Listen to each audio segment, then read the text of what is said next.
Well guys, it's another Monday, so another video coming up for you today.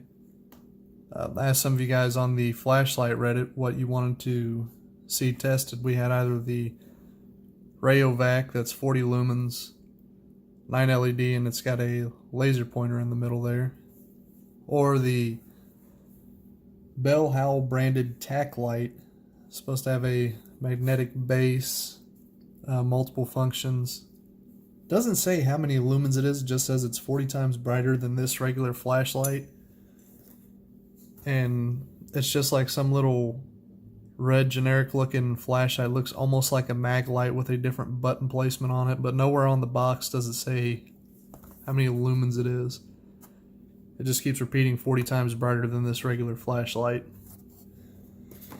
So I'm going to put this on the gun, take it to the range and test it.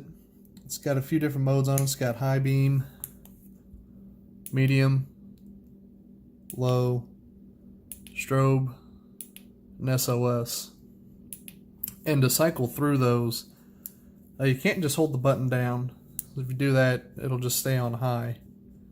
You've got to actually click through every single one until you get to whatever mode you want it on. It's pretty easy to operate that to move it in and out, so I'm going to go ahead and guess that while I'm shooting it's probably either going to zoom in or zoom out depending on how I have it on there for the testing initially. I think I might just leave it zoomed all the way out. I don't know. I'll decide when I get to the range. So I'm going to put this on the gun and we'll see you at the range.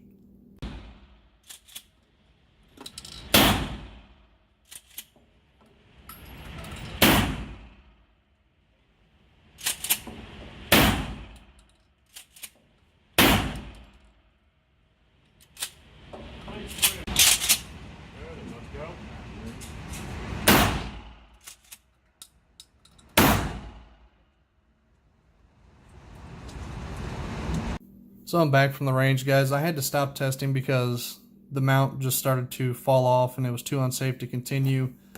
What happened was the front two holes, the screws were getting stripped. You can see there's a little metal debris or burr coming up there. There's one starting in that front hole there. The mount wouldn't stay on the shotgun.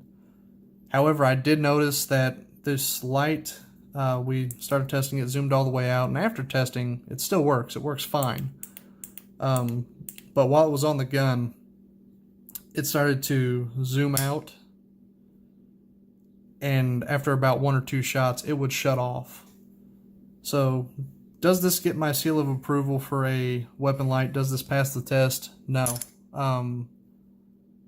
Maybe if you used it in your offhand, if you were shooting a pistol like kind of cross-braced, yeah, you might be fine if you know how to shoot like that.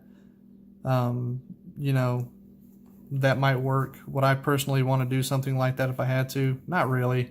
I mean, there's so many good lights out there that you can mount to weapons. Like Streamlight's got some really good stuff. Maybe look into something from them. That actually might end up being something I test in the next, well, not the next video. The next video we're going to be testing this little Rayovac. It's got a little laser pointer in the middle there, and that'd be kind of neat if that worked as a little budget light laser combo, I guess. But we'll just have to wait and see in the next video. If you want to see more content like this, if you want to see some lights to test, drop a comment down below. Be sure to like this video and subscribe to the channel, and we'll see you in the next one.